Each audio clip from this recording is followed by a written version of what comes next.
It's one thing to say you want your people to grow.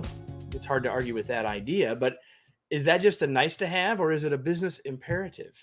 Today, we're going to talk about smart growth, growing your people with the goal of growing your company or organization.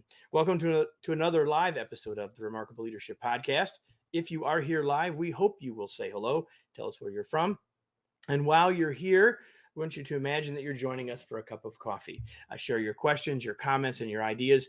They'll make for better conversation and eventually a better podcast episode too.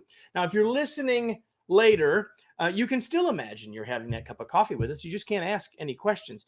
And you could be here live with us in the future for future episodes, because you can get all of those and interact with us by joining our Facebook or LinkedIn groups. Just go to remarkablepodcast.com/Facebook or remarkablepodcast.com/LinkedIn. And today's episode is brought to you by Remarkable Masterclasses. Each masterclass is designed to help you become the remarkable leader and human you were born to be. Details on how to get on board for a specific skill or get discounts each month can be found at remarkablemasterclass.com. And now, without further ado, I'm going to introduce to you my guest. This is one of those guests that really, for many people, won't need an introduction. And I see that there are comments over there. I'll get to all those in a minute, everybody. I am so glad to have Whitney with me. She and I haven't been together virtually in a very long time. And so let me just, before I do all that, let me just be official and tell you who our guest today is. Her name is Whitney Johnson. She is the CEO of the tech-enabled talent development company, Disruption Advisors, an Inc. 5000 fast-growing company, private company in America. In 2021, she was named number 8 on the Thinkers 50. If you don't know what the Thinkers 50 is, it's a list of the 50 leading business thinkers in the world. Number 8, everyone.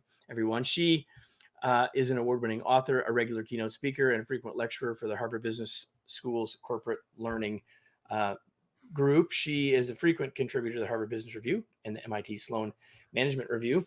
Author of several top-selling books. They're all on my shelf, including Disrupt Yourself and How to Build an A-Team. And her latest book is part of the reason we're here today.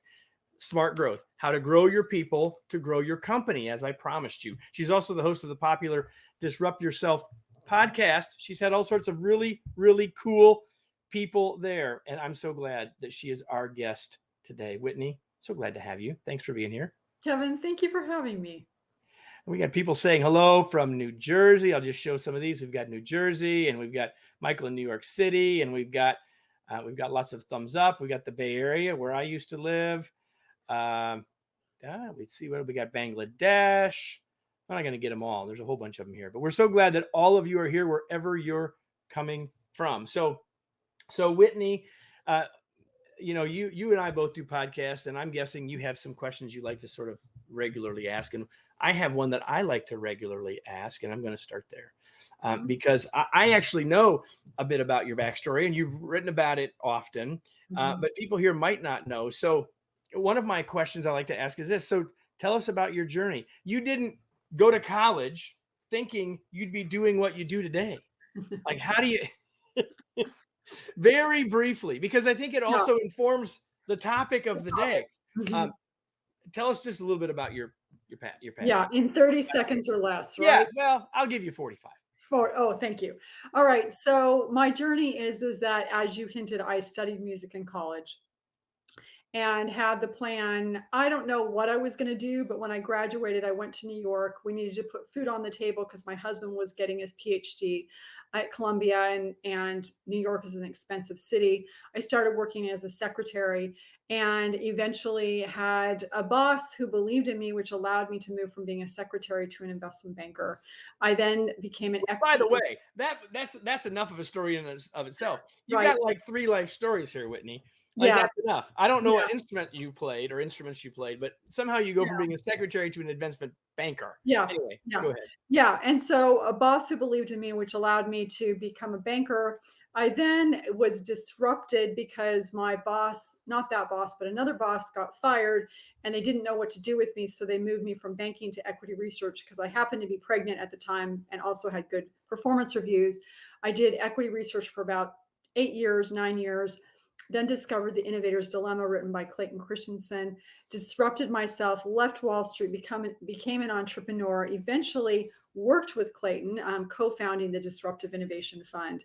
And then in 2012, and I think this is when you and I first probably connected, I wrote an article in Harvard Business Review titled Disrupt Yourself, and have for the last 10 years been building this tech-enabled talent development company. Oh no, I lost you. See, No, maybe I'm here. Sorry. you're Just pulling me off the momentary. thing because I went too long.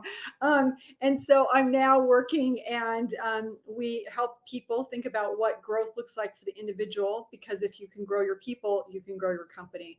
And so that's how I got from music to the conversation that we're having right now. And all of that is related to the core idea in the book. And really, I think, I don't want to be presumptuous, but I think the core idea of your work, which is the S curve, where you talked about Clayton and the S curve. The S curve isn't your initial idea, but I think you've added richness to it and put it in new ways that no one else thought about before. So for those who don't know, tell us very quickly what the S curve is, because it's sort of really going to inform the rest of our conversation. Oh, I love how you're giving these little tags so people know where we're going. Yeah. So I initially thought that my work was going to be about disruption, about disrupting yourself, and realized that that was actually the mechanism for what we're about to talk about, which is the S curve and growth.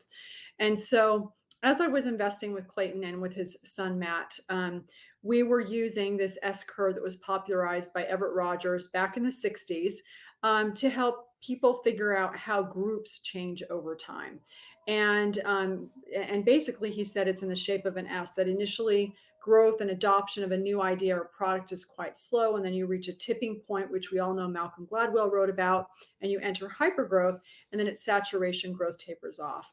Well, the big aha for me was that as we were using this to invest, was that this could also help us understand not only how groups change, but how individuals change. That we could use the S curve to map what personal and individual growth looks like. And as you said, I have spent the last 10, actually more than 10 years now, really thinking about how does this apply to the individual, and how can we use it to understand where we are? Because if we know where we are, then we know what's next. So that's the S curve at a high level. We can go into more detail, but that's the genesis of it. I'm going to try to show people, if you're watching. Now, if you're listening, there we go. If I can go the right direction. Yep, There you can see the curve. This is Mhm. from one of the chapters in the book. Now, for those of you that are listening to the podcast, you don't get this view, which means you can always go to remarkablepodcast.com and watch if you need to see the S curve, or you can just go buy a copy of Smart Growth. And you see Very multiple smart pictures idea. of the S curve. So you talk about, and you said it in short. We've got the start, which it takes us a long time to make a lot of growth. Then there's the hyper growth stage, and then there's the flattening at the end. And you just said that at some level that there are 3 stages for growth and learning. But I'd like you to talk about those 3 a little bit more, because you've actually put some words around some spaces inside of the curve. Mhm. But just talk about those a little bit more. Like, in context, we recognize, well, when I first start to learn something, it takes me a long time to make it seem like I'm making any progress. And then, wow. And then, is anything going to happen? But like, to talk about Mhm. that a little bit more for us, Yeah. because then I want to get us thinking about how we can apply it personally. Yeah, absolutely. All right. So as you just said, there are 3 phases. And as it says on the banner of the thing, there are 3 phases of growth. And so here's what's happening in your brain. Whenever you start something new, your brain is running a predictive model and asking itself, what do I need to do to get to the top of this S curve? I'm at the base of the mountain. What do I need to do to get to the top of the mountain? And at the launch point, so this is the first phase of the curve, it's making lots and lots of predictions, many of which are inaccurate. And so your dopamine drops, and that's the chemical messenger of delight. So you're de-delighted. It's not very fun. Your brain is also saying, I've never seen this mountain before. I've never seen this base camp before. And trying to map this all out. So it's cognitively very taxing for you. And you've got an identity shift that's taking place, because you're not who you were and you're not yet who you're going to be. And so you're in this place of, I don't know who I am, which is very uncomfortable. So, what's happening at the launch point of the curve is growth is happening. In fact, there's a lot of growth happening, but nothing's yet apparent. It's exhausting. You don't know where you are. There's identity shift. And so growth feels slow. And that is why it's very hard to start something new because you're having all of those experiences of overwhelm, discouragement, frustration, impatience. So that's I'm the never first. gonna be good at this, Whitney. Like, That's how can I right. ever possibly be good at That's this? Like, right. all this stuff is happening inside, and it's just so unapparent to us that I love that word. We become de-delighted. Well, I don't really love the word, but I think it sounds cool. We become de-delighted. We are frustrated. We are emotionally spent, all Mhm. that stuff, right? A lot of this happened to people early in the pandemic. We Yep. figured out we were going to have Right. to work in different places. We didn't really know how to do it. And the first 2 or 3 weeks, it was okay because we had an adrenaline rush and like we will figure this out. And then it got really hard for Mhm. lots and lots of people and lots of teams, sort of all at once, right? Yeah, exactly. I mean, basically, when the pandemic came, we were all on an S curve, the pre-pandemic S curve, and then we were pushed off the S curve. And one of the challenges was is that we were all at the launch point of the curve all at the same time, which was very, very challenging. And and you just said something else that I wanted to pick up on. So one of the things that also happens is the older we get, the more we can insulate ourselves from ever doing anything new. And so we can get very out of practice of being at the launch point, very out of practice of being uncomfortable.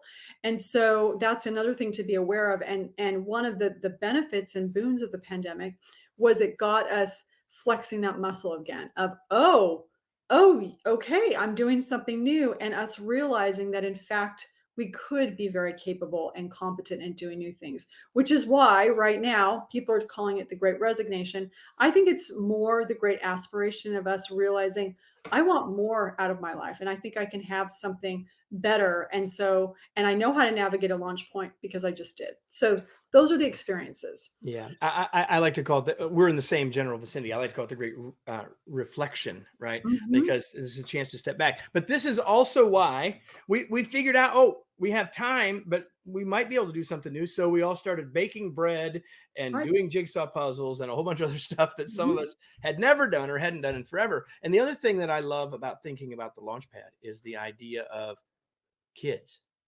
Yeah. right? Uh, Kids have got that muscle figured out. That's And right. one of the things that makes us adults, right? I always say that adults are just kids in big people bodies, but we've forgotten how to Mhm. flex that muscle. We've lost confidence in it, all that, which to me, that's one of the other things that I hear people saying all the time about when they're in the launch pad. It's like, I'm never going to get this. I've never been any good at that, Mhm. right? Right, for the last 2 days since they tried it. Well, and it's like my dad used to say, always and never, Kevin, are a Uh-huh, long time, right? uh-huh, So like I've never been able to do this. Like mhm, until mhm. today, like why not? Right? Why not Right, tomorrow? But right. then we get out of the launch pad and we get into this the upward slope of the S curve. Yeah. And what's going on for us then? Yeah, before we do that though, so did you start baking bread and doing puzzles? Well, I no. I did not bake any bread, but bread was baked in my house. Oh, there you And go. yes, we did do some jigsaw puzzles. I grew up liking to do them, and it's sort of like Mhm. I guess it was okay to do them again or something, right? Yes, yes, members of the Eikenberry household did bake bread, and There bread was was bed bro consumed. there was bread Bread baked and broken. broken, but it wasn't by Kevin. It was I enjoyed by love it. Kevin. Consumed by Kevin. All right. Exactly. So you now you have the sweet spot. So you've baked the bread. You haven't baked it, but you've started learning how to bake bread, and you move into the sweet spot. Here's what's happening in your brain. Your brain is continuing to run that predictive model, and your predictions are becoming increasingly accurate. And it is thrilling. And what's happening is that you're getting lots of upside emotional surprises, lots of dopamine that's saying, yep, this is working, this is working. And you just think, I am exactly where I'm supposed to be. It's still hard, but it's no longer too hard. And it's a lot easier, but it's not yet too easy. And so this is that place. Sometimes people talk about flow. Well, this is that place where you're feeling flow, this place of optimized tension. And here from an identity standpoint, you're becoming who you're going to be. So you're starting to feel like you can inhabit, you're starting to figure out how to bake bread and feel like, yeah, I'm going to be able to get this. You're also not mapping quite as much new. Like you've started to get the lay of the land, and so your brain's not quite as exhausted as well. So this is the places, that steep part of the curve, where you say, or where you recognize that growth not only feels fast, it is fast, it's just feels really good. And so that's the sweet spot of the curve. Okay, can I stop you right there for a second? Because some Absolutely. people are listening saying, uh, fast but not too fast. It feels really good. Always, like, because we're all dealing with so much change, Mhm. not necessarily in our own, Mhm. in our own growth, but like so much change all around us, and there is this speed thing. So talk a little bit more about that. Like, I'm with you, and I've read the book and I Yeah. understand what you're saying, but when people hear that, what you just said, talk a little bit more about that speed piece, because there's a lot of people talking about that speed and rapid rate of change is what's causing so much angst, frustration, Yeah. mental unhealth, etc. Yeah, yes, it's a great question. So what I would say, let me back up for a second to answer that. If you think about your life, and the S curve becomes a fractal. So your life is an S curve, your career is an S curve, every job you've ever had is an S curve, every role you have is an S curve. And so your life as it's constituted right now is a portfolio of S curves. You've got your parenting S curve, you've got your work S curve, you've got your church S curve or your hobbies S curve, a number of different S curves. And so it can be that, for example, because of COVID, you feel like, wow, I am so on the launch point when it comes to where, when, and how I work. In that instance, one of the things that you want to recognize if you're dealing with COVID is you may not want to decide. The other day, I was talking to someone, his wife was about to have a baby. He had just started a new job. He had just started a podcast. He was like doing 4 new things all at once. And so, one of the things you want to say to yourself is, all right, I'm dealing with COVID. I'm at the launch point because of this. What kinds of curves do I need to put into my portfolio where I'm in mastery? And we'll talk about that in just a second. So that as a portfolio, you still feel like you're in the sweet spot, even though there's some parts of your life where you absolutely feel like, whoa, this is going so fast. So, for example, one of the things that we started doing during COVID is, as a family, we're all here working, trying to figure out all the work piece. Well, every single night we would have things that as a family we would do. We would eat dinner together, we would read a scripture together, and we would watch Korean dramas together. Those are all Of things. course, those three things always go together, Of course they for do. sure, right? And in the summertime, we would take a walk, right? So we would have these rituals. And what that was doing is that was allowing us to create some calm, to do some things that were anchoring us, to create some stability in our brain so that it was like, okay, I've got that mapped and I've got that mapped and I've got that mapped.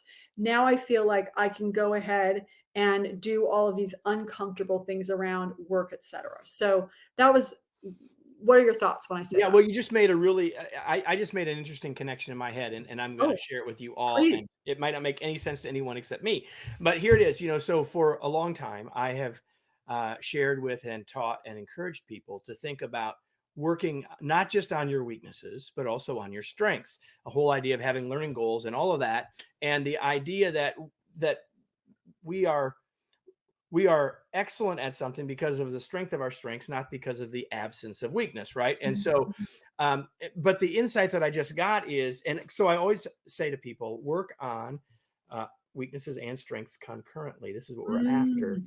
And what I just got from you is that ties to the S curve, because if I'm continuing to work on stuff that even if I'm already in mastery, I'm really trying. It's not. I'm incremental growth, but those little pieces of growth are still huge in the big picture, but I'm working on things I'm comfortable with while I'm working on stuff I'm not as comfortable with.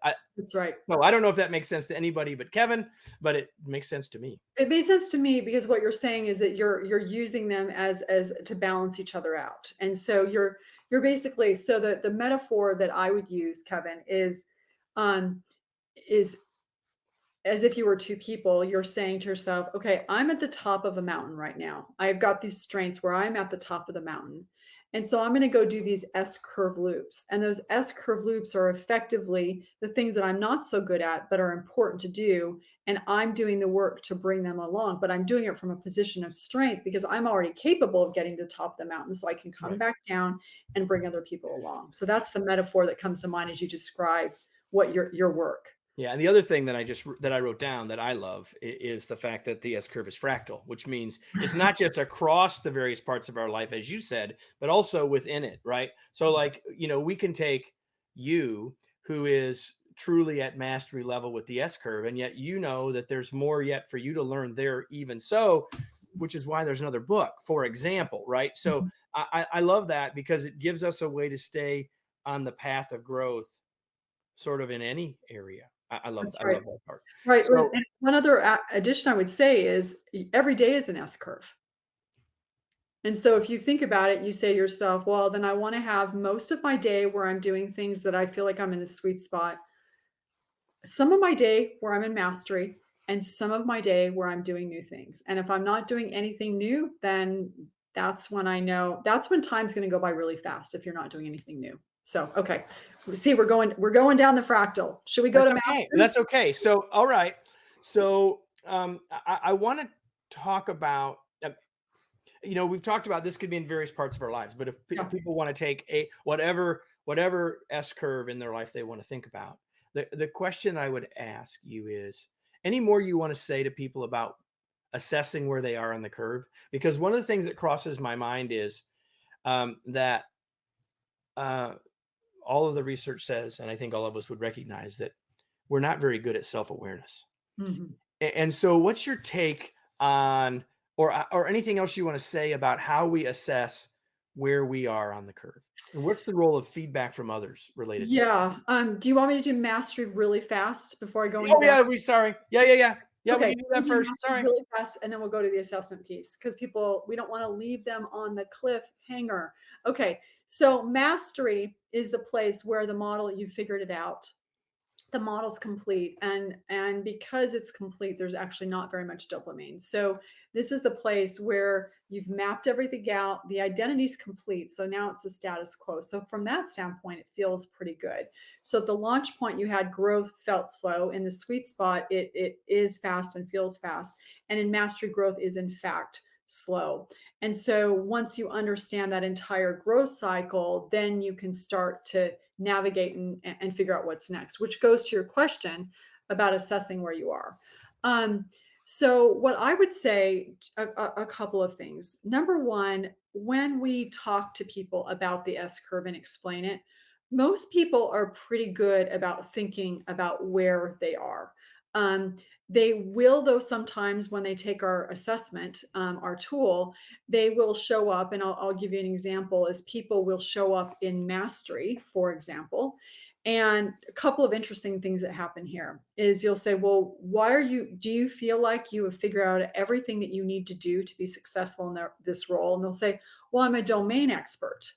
But are you aware of everything that you need to do to be successful in this role? Because that means it's not just you getting to the top of the mountain, but if you're a manager, it's your ability to bring everybody along to the top of the mountain.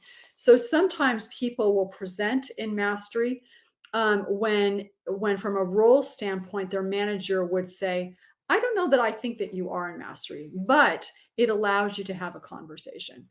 The other thing that I would say that where it becomes important is that if I have someone on my team and I think they are doing a fantastic job, oh, they're so good.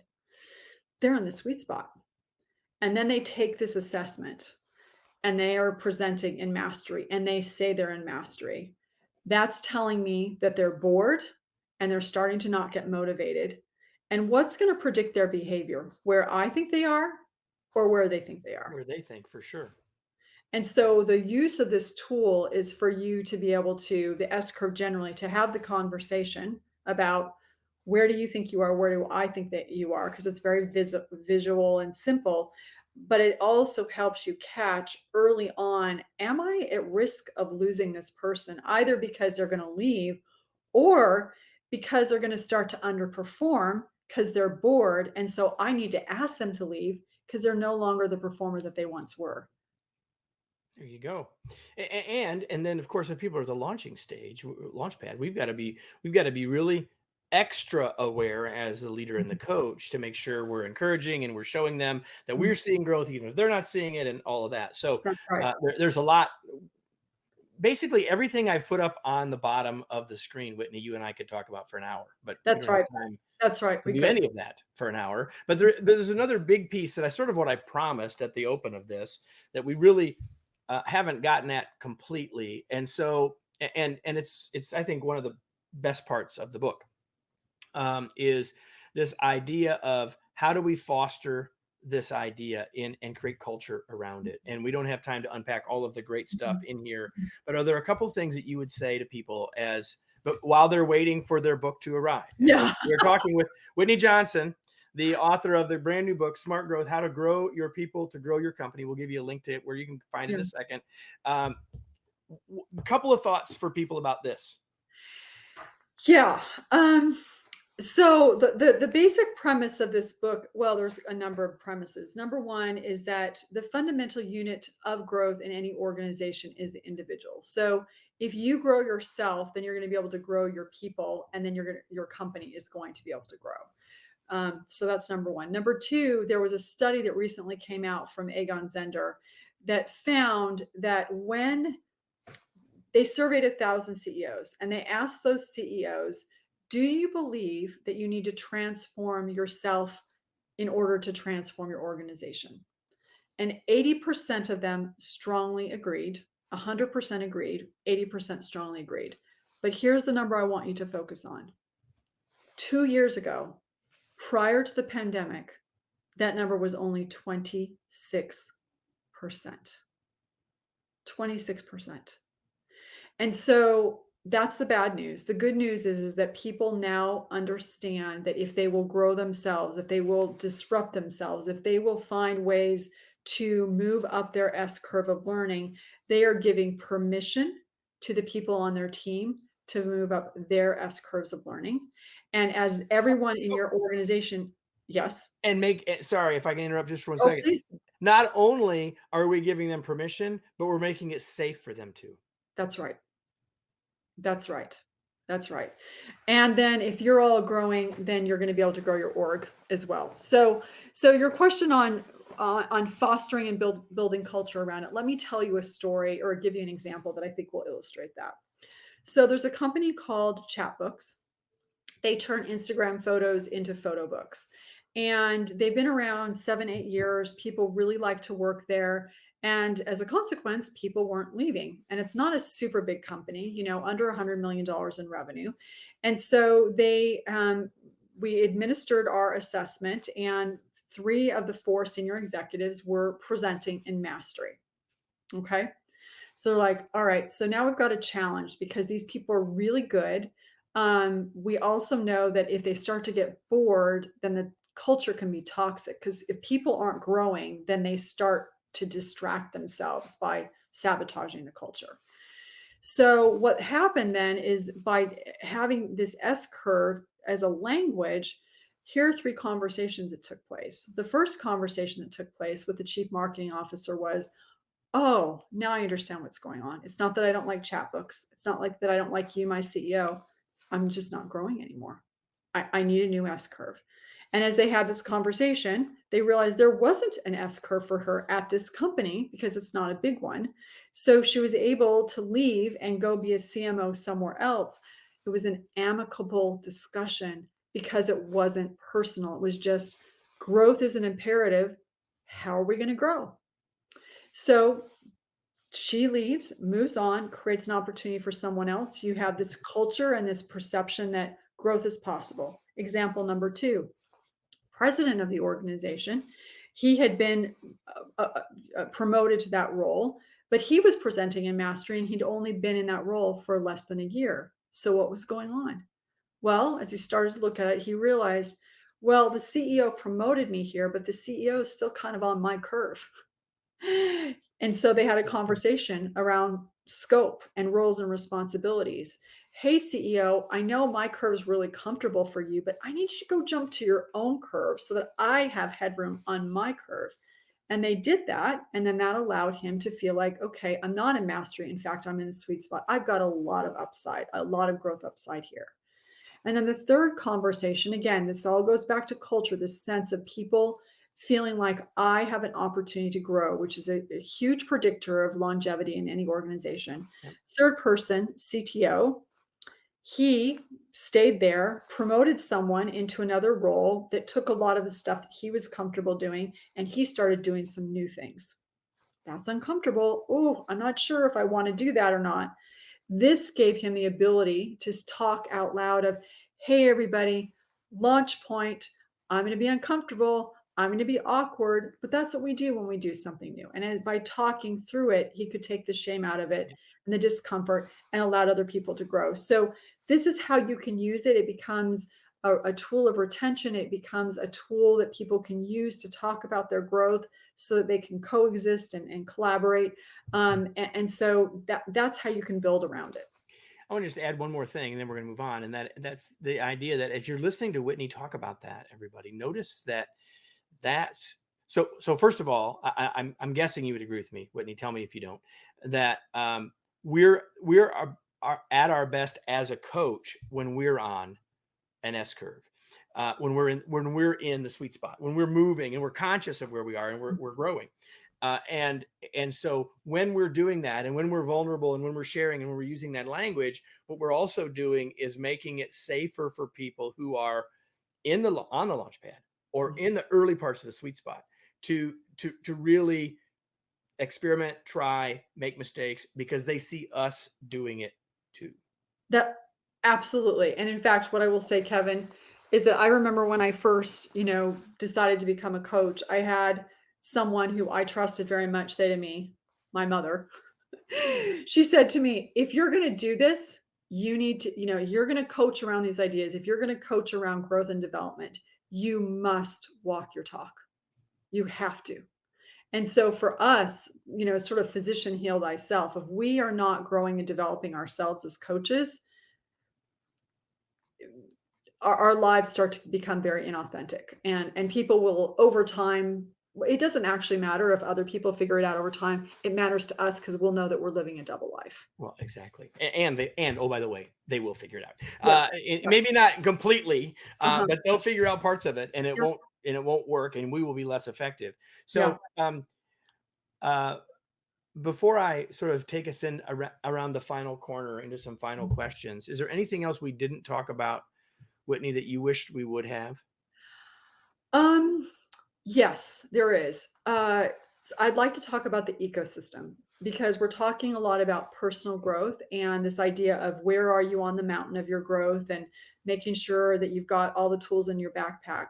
But there's something called the weather patterns, the ecosystem. Is it raining? Is it snowing? Is it sunny or not? And we tend to think about, is the ecosystem hospitable to me so that I can move up the curve? But the thing that I want everyone who's listening to think about, who manages people or who interacts with people, which is all of us, is to recognize and ask yourself, what ecosystem am I creating for the people who are climbing their own mountains and their own S curves? Am I sunny? Am I providing sunlight? Am I providing snow? What am I providing? And so I think that's the other thing that I want us to think about is this notion of we're focused on our own ecosystem, but we are creating the ecosystem for someone else. And are we making it possible for people to grow? 100%. People are watching us more than we realize, and that's making a difference. So, how would you, if anything, how would you differentiate between ecosystem and culture, or would you? I wouldn't. Okay. I kind of thought you were saying the same thing. I wanted to make sure. It was one of the things I thought about as I was reading the book as well. To me, they felt like the same. I love having another word. I just wanted to make sure.